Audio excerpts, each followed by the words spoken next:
Hi everybody, this is Alicia, and I'm sitting here with my parents, Mike and Denise Fakis, and I'm going to ask them some questions about vitiligo. Here we go. Hi guys. Hello. I know you're excited. I need to see these. Oh, you do? Oh, okay. So, how was I actually diagnosed?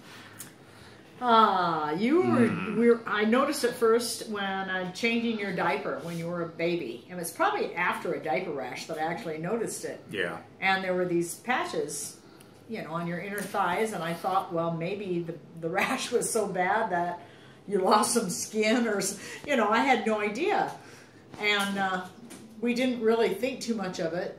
We took you to your usual checkup at the doctor's office. Yeah. And I don't know how old she was, so do you have any idea? you were tiny. She was small. You were little. I know you said it was 3 months. 3 months is what I thought. Probably under 6 months anyway. You were a baby. Okay.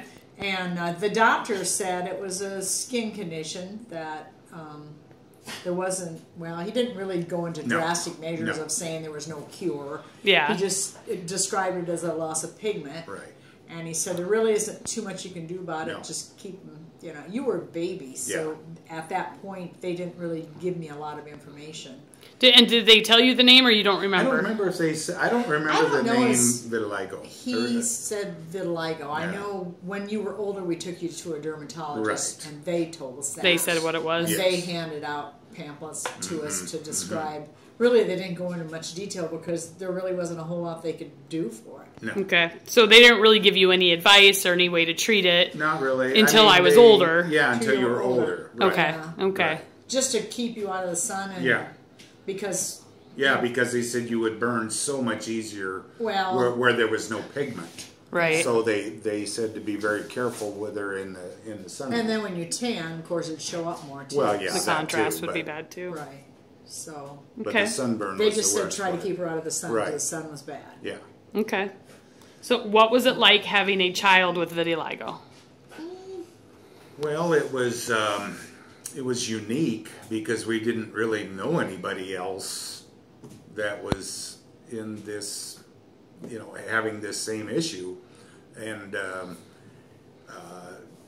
it was hard at times. You know, you talked to your sister earlier about it, and it was like, you know, people would look and stare and ask questions like, you know, was your daughter burned, or, you know, what's the matter with her skin? And, you know, it was an area that none of us had any expertise on, so we just treated you like we treated Jenny. You know, you were our daughter, and that was the important thing for me, is you were never going to be treated any different than anybody else. And if somebody asked a question, we just answer it shortly with the truth of. And what did you do with me when somebody did? Well, I usually was very protective about you. I remember putting my arm around you and holding you with like a mother bear hug, because you were just more protective of you, I guess. Right. Yeah.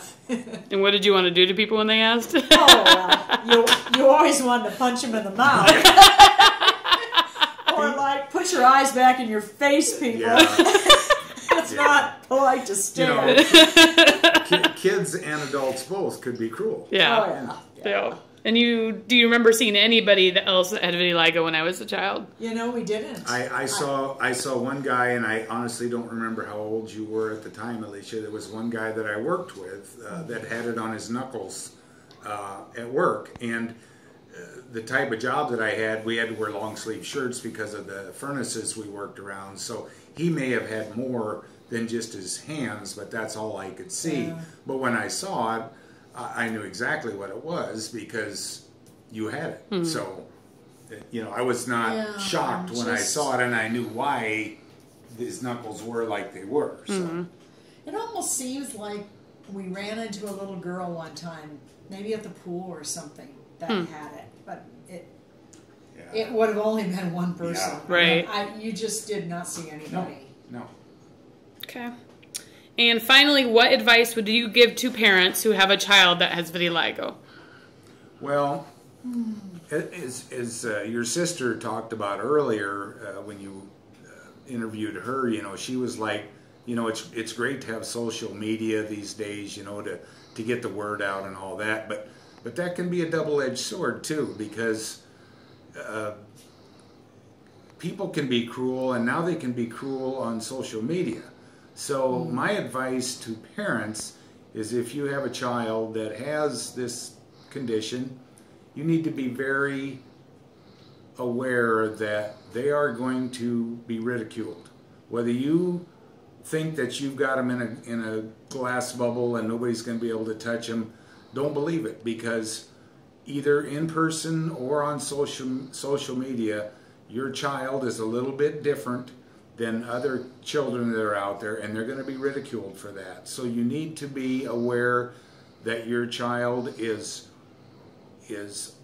still a good person, but they're going to take a lot of grief over this, and you need to be supportive for them, and you need to listen to what they have to say, and you need to watch the people that they're around, and you need to be aware of what they're looking at and listening to on social media, because there's too many instances of kids being bullied so badly that they don't know where to turn. So as a parent, you need to be very supportive of your child, but just make sure you understand that there's going to be ridicule. Even if everybody in the world knows what vitiligo is, there's still going to be ridicule. It's still different. Yeah, it's different. Yep. It's different. They're still the same person inside. They're no different than any other kid out there, but on the surface, they're no different to us. Yeah. Right, right. On the surface, they're different. Yeah. So just be aware of that. And that's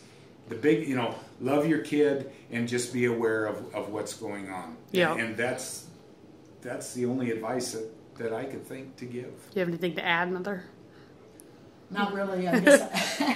I guess I wish that I had somebody to have given me advice back then. Right. This is why we're doing the video, and why I forced you to do this. Exactly. Under your own we did the best strong we will. could and handled things the best we could. Yes, you did. And you did we're a great happy, job. We're happy to do the video, because if it helps one person, one parent, or one child, that's great. That's the whole point. Yep. All right. Bye, guys. Wrap it up. Okay, thank you. Bye. Bye. Thank you.